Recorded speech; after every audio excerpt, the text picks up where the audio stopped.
Alright, this response isn't going to be sectioned. Let's try a line-by-line rebuttal for this one. However, before that, there's some stuff I need to comment on in a more general sense. First off, yes, the voice recording was terrible. I am planning to use a lot of what I have learned to make the audio less terrible in this video and future videos I make. Also, hopefully they'll take way less time. I could go into why it took so long, but it was basically just a lot of dealing with real life shit that made it hard to get time to work on the video. Second, I love how everyone complains about me taking you out of context, and then literally, the first response you have purposefully leaves out the part where I specified non-Star Wars J.J. Abrams stuff. You then go out to just list nothing but Star Wars stuff when pointing out all the J.J. Abrams stuff you've made videos about, and something that isn't even out yet, even at the time of this video. In regards to creative works, I define authenticity as meaning only the original creator can truly make a definitive addition to their own work, and everything else made by different people, lacking the authenticity, can surpass the original creator in quality, but it will never be more insert story here than the original creators. The original creator always has a unique mindset when writing a story, and they can only be imitated, not replicated, because each person is different. A person with a similar worldview or experience still isn't viable to be authentic. The only way you could maybe replicate the intellect is if you cloned the original creator with the same memories. But given that's not possible at the moment, authenticity will always be limited to the creator who creates their own work. This doesn't mean I won't accept good externally made sequels or prequels, because of course I will. But like it or not, they will never be true versions of the original creator's story. Ever. Believe me, if I could pick and choose what I accept as the highest level of canon, I would. But taking authenticity into account, I strive to adhere myself to what is and isn't authentic, and what good and bad fan fictions are. Now then, I'm so glad we finally have an actual definition of authenticity from you. Too bad you couldn't give it during the video where you were supposed to explain it. Subjective. I just love that word. Luke being written out of character isn't subjective. It's simply a fact. You look at how Luke was written in the original trilogy versus The Last Jedi, and you can see the difference easily. It's not a slight case of it being out of character, like the character talking or acting is slightly off. The whole character is different. But Rian Johnson's cult following argued to the end of the earth that Luke's arc in The Last Jedi was great and symbolic of who Luke is, and other bullshit I couldn't keep track of because they're just delusional. From what we know, George Lucas hates The Last Jedi. Mark Hamill, the man who embodied and played the character and would be required to understand the character in and out, openly questioned Rian Johnson frequently, and his fears were well founded. Subjective, my ass. You also completely missed the point regarding the subjectivity of authenticity. You say that Luke is written out of character, and that makes it inauthentic. Ignoring the fact that authenticity is a meaningless concept in general, that's also a subjective opinion. There is a time jump between movies and events occurred. Character development happened. What Luke is during the timeline of the sequels versus what he was like in the original trilogy is understandable as a change in character. One that could be logical or illogical based on your own interpretation of how a character would evolve. I also find it funny that the ideas being espoused by Luke in the sequels is a direct carry-through from the reality of the Jedi Order as revealed in the prequels, which is honestly one of the best aspects of the prequels. The way it made the people look again at the Jedi Order and the Sith, there is definitely some really cool stuff in the prequels. I wish I liked them more than I did. They're entertaining action movies. I just wish George Lucas hadn't sacrificed his vision for mass appeal, which is a statement you will undoubtedly have thoughts about. Literally none of what you said argues against it being subjective, by the way. I'm assuming you're talking about what I discussed when I said continuing a work is allowed, but it will never be authentic, but again, I'm not sure. Okay, so here I'll give you credit. It does seem I misunderstood this. I was referring to your comments about Terminator 3 and Salvation. I rewatched your video to find the relevant part and... yes. Rewatching it, it does seem like you were simply saying that Terminator 3 and Salvation are just good fanfiction. Fair enough. It seemed contradictory when I first heard it. It seemed like the Terminator 3 and Salvation stuff were a tangent about authentic works that respected the original vision and not connected to the earlier or later portion about never surpassing the authenticity of the original creators. It is clear on a second watch that it was just somewhat oddly spaced from my point of view, and the three parts were all meant to connect together. Got it. Also, yeah, I didn't bring up your exception for comics due to multiple continuity, mostly because even in your video it reads as, "This doesn't fit what I'm saying, so here's a cop-out. Comics are a different medium and therefore work differently." Even though internal continuity is still a thing, and there's no reason why they'd be exempt except because they don't fit your slapdash explanation of authenticity. That implies there's nothing wrong with the Kubrick version because it's a different continuity, which... show me where it says exactly in the film? Right here in the film itself, says based upon the book by Stephen King. Based on the book. It does not say it is the book by Stephen King, which would mean Kubrick is overriding it. Based upon the book does not equal different continuity? Okay, maybe this is one of those examples of you misspeaking, but that's not what those things mean. I assume what you mean then is because it says based instead of claiming to be a direct adaptation, that gives it leeway?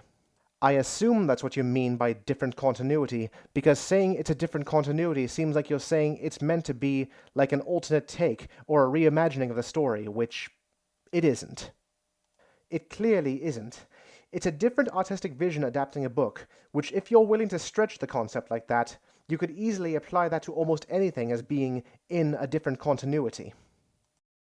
The sequels are just Disney's continuity of the Star Wars series and are a branching off point from the Lucas continuity, therefore no harm, no foul, correct? A sequel can't invalidate a previous work. Well, I heavily disagree with that. There's so much shit the sequels invalidate and change. For example, the Emperor coming back. He died. But worse than that, his death was used to rip away Luke and Anakin's achievements because the sequels in and of themselves make the triumphs of the heroes meaningless. Han went back to being a smuggler, undoing his development, Leia became Leia Poppins, and Luke became a dirty, pathetic homeless man who rejected his greatest triumphs. Also, lines like dark science, cloning, secrets only the Sith knew, directly contradict the prequels. So it's clear the sequels were trying to override their original saga. There is no way you can tell me cloning being a secret only the Sith knew is not a direct retcon that overwrites Attack of the Clones. Because now Attack of the Clones is invalidated due to conflicting information. Only the Sith knew cloning, so either the Kaminoans were Sith or the Kaminoans didn't make the clones. Which makes no sense because Dexter Jetsa referred to them as cloners, and it becomes a rabbit hole of contradictions. Okay, I guess I need to teach you the meaning of the word invalidate. Let's use the example you used, Palpatine being alive again. Reviving a previously dead character isn't invalidating the death of the character originally. That isn't how that works. I haven't seen The Rise of Skywalker, probably because, and I imagine this will surprise you, I am not a huge fan of the sequels. I liked The Force Awakens and The Last Jedi enough. My thoughts on them are similar to my thoughts on the prequels, honestly. Pretty entertaining films, but not good cinema and, to varying degrees, not great Star Wars. But just hearing the plot of The Rise of Skywalker made me decide that I never wanted to watch it. As such, I can't talk specifically about Palpatine in that film, but someone who has watched it assured me that in actuality, it doesn't even technically revive Palpatine. The Emperor Palpatine at the end of Return of the Jedi is still dead. Apparently it's some stupid complex bullshit they literally pulled out of their ass to make it a clone, seemingly for the specific reason of not wanting to step on the ending of Return of the Jedi. At least I'd assume that's why, because otherwise there's absolutely no reason they needed to come up with such overcomplicated bullshit to explain his return. Although, the other reason offered was that they made this super complex clone idea so they wouldn't be implying that Sheev got his dick wet. Anyway, point is, that's not how invalidation works. You know, I specifically tried not to talk about Star Wars itself too much in my comments on authenticity, because this wasn't intended to be a defense of the sequels. I do not care about the sequels. My only complaint was with your head-in-ass take on authenticity and the way you wield it like a cudgel instead of just being honest. Thinking the sequels are bad is enough of a reason to dislike them. Hating Disney for screwing over George Lucas? Also a perfectly valid reason to dislike them. These are perfectly valid. But you needed to come up with some completely objective reason to dislike them so your opinion could be correct, which is what I had a problem with. All that being said, you could pretty easily trace a logical link between the characters at the end of Return of the Jedi and their appearances in The Force Awakens, and whether you like it or not, the story given about what happened to Ben Solo also serves as a perfectly logical cause for what you consider to be character regression. Also, Leia Poppins is a weak jab at a stupid scene and not a comment on her character at all. Couldn't think of anything to actually say about how her character regressed since the original trilogy? Also, again, Luke's disillusionment with the Jedi Order is literally just pulling from the revelations about the Jedi in the prequels. Oh, right. Said friend also added that the secret only the Sith knew wasn't cloning, and that you apparently majorly misunderstood that scene.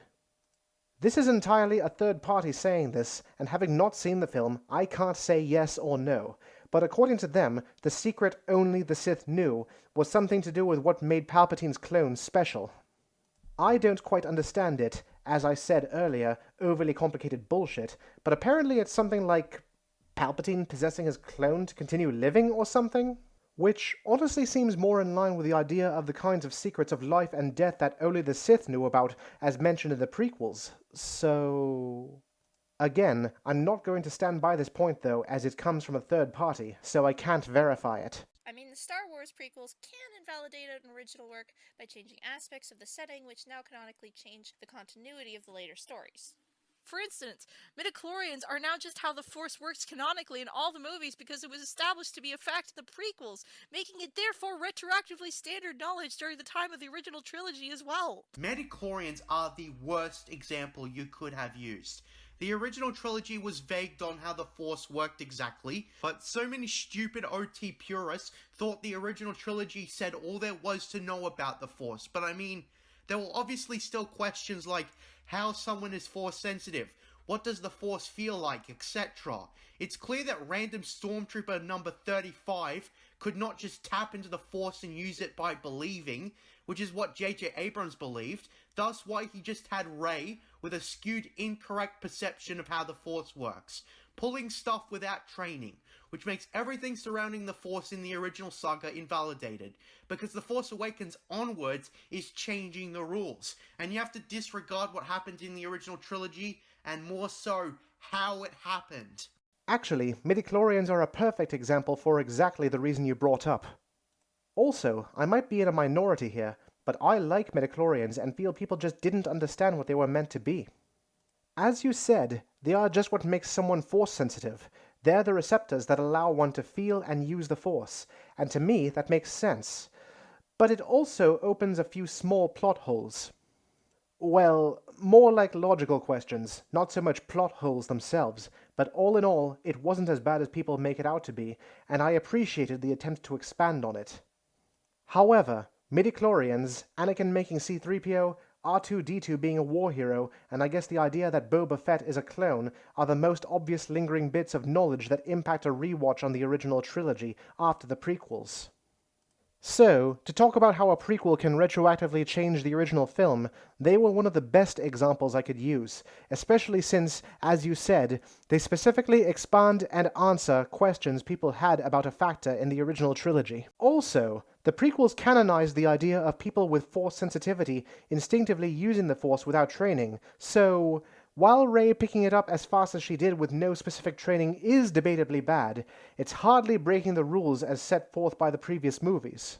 The special editions also quite literally invalidate the original trilogy by not only changing aspects of them, but also making access to the original versions more difficult. The special editions are the original trilogy. The original creator, George Lucas, has stated that it is what he always wanted the films to be, but simply couldn't due to budget or corporate interference or some other reasons. I already dealt with this part about the special editions being the original trilogy versus invalidating the originals thing with a guy in the comments, but I think I have since identified an issue with my writing. Firstly, original in this context just means the previous version, and when I say special editions in this context, I am admittedly erroneously referring to the 2011 re-release Blu-ray versions. I guess use of the word special edition was wrong here, which is my bad, But yes, I am referring to the 2011 Blu-ray release versions, not the 1997 versions.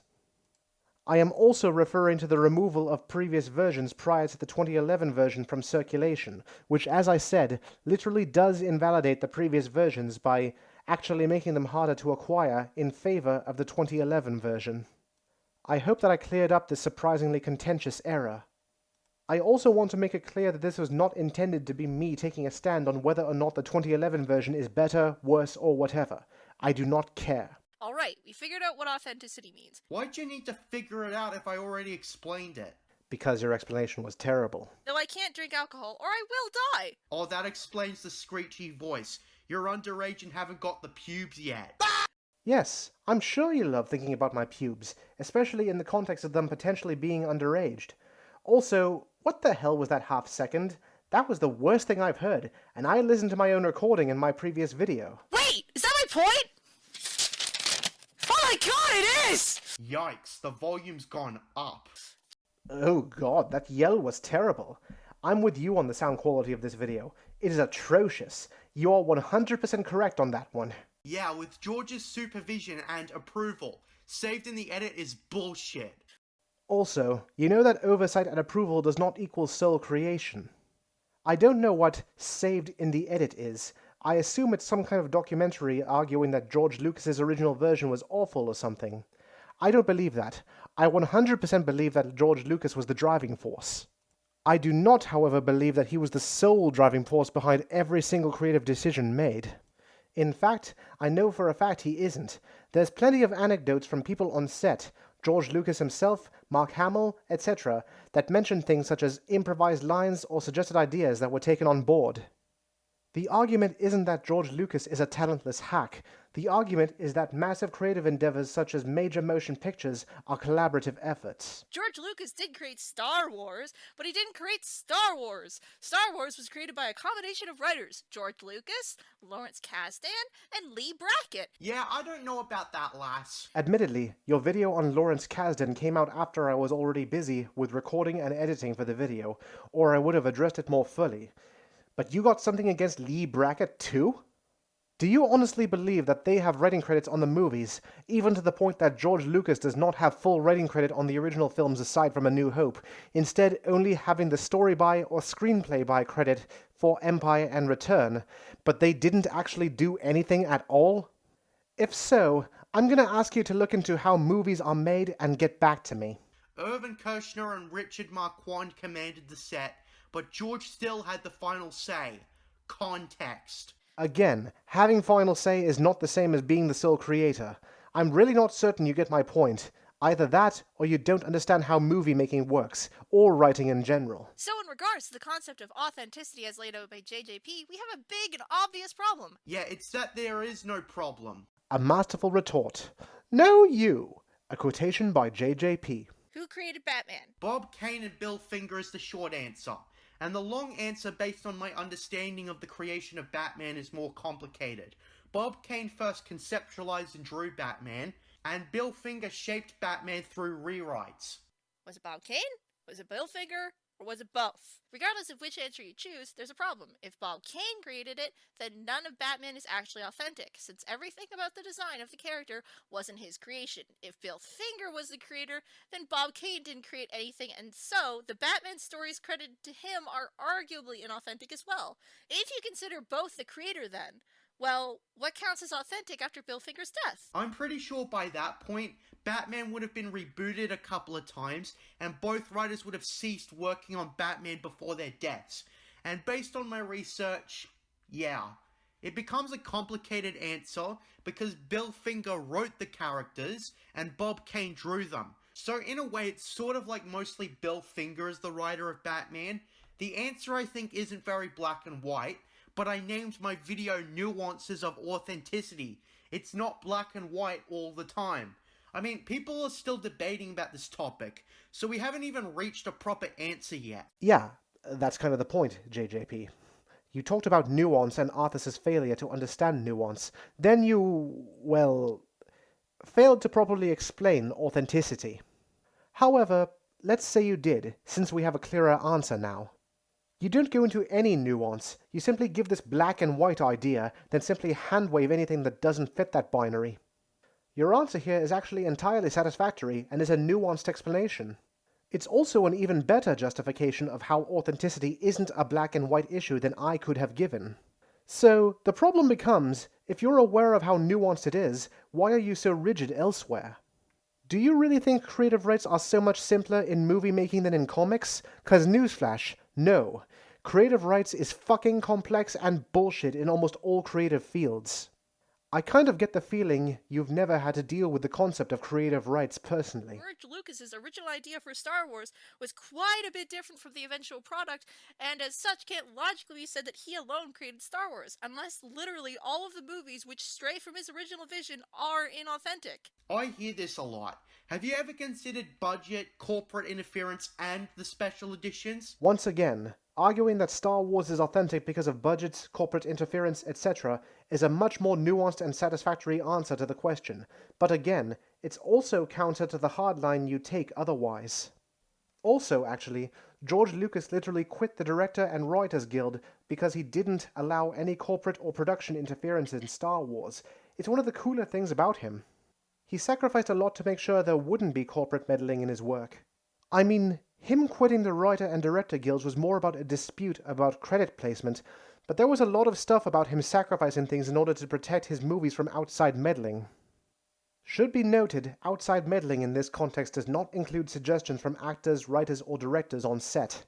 Also, when I refer to Lucas's original concept for Star Wars, I am referring to the Star Wars original script, the one that includes things like Anakin Starkiller, the Jedi Bendu, and Han Solo being an alien, just to be clear. The more complex version of the problem is, well, the metaphysical one. A person, as an individual concept, does not exist. Humans are an entity forged by their experiences, and any creative endeavor of a person will be based on the person that they are, created by all these people. In that sense, I'm willing to allow you to deny this idea out of hand because it's metaphysical and I just felt like adding it for fun. All of human society in history created everything as opposed to any one person or even a small group of people creating anything. We're still talking about art here, right? Yeah, I just wanted to include the philosophical take entirely for fun.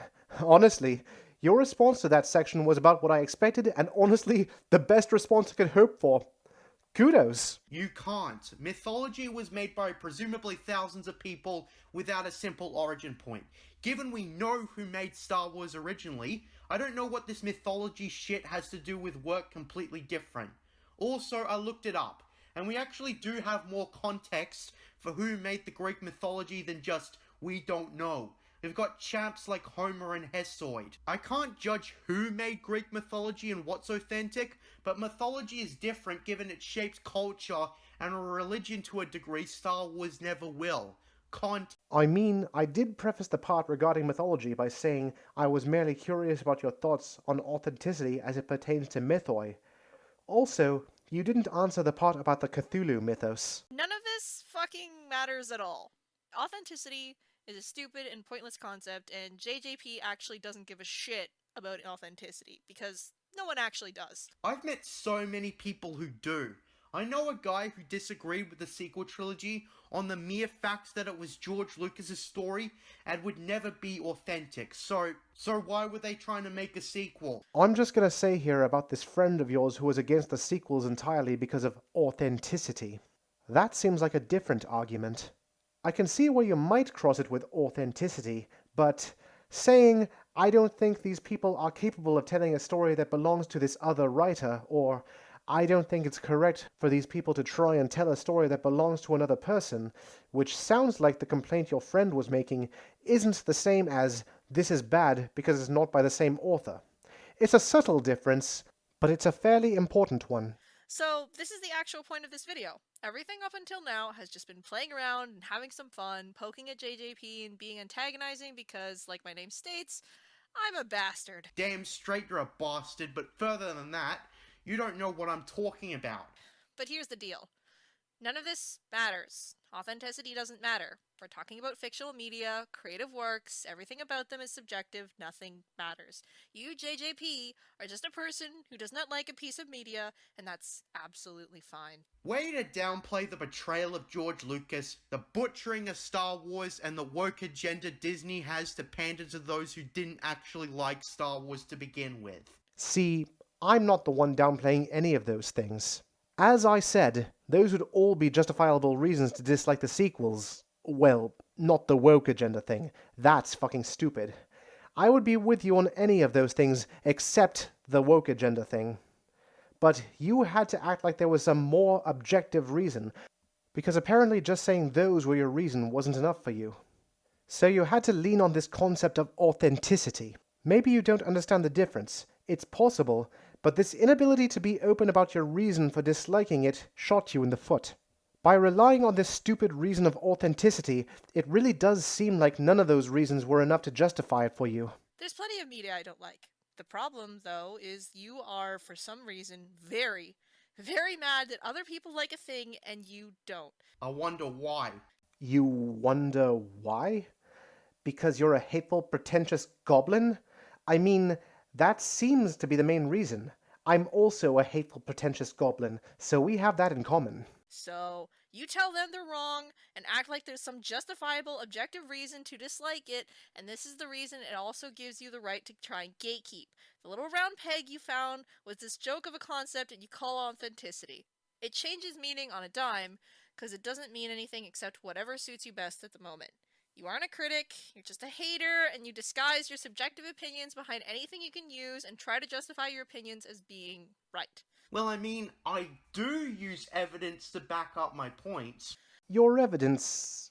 yeah, you definitely use evidence in some of your videos, that's true. Not here, though. I mean, of course you don't. You can't use evidence to prove an opinion, and as I've said, regardless of your desperate attempts to justify them as otherwise, what defines something as authentic is entirely an opinion.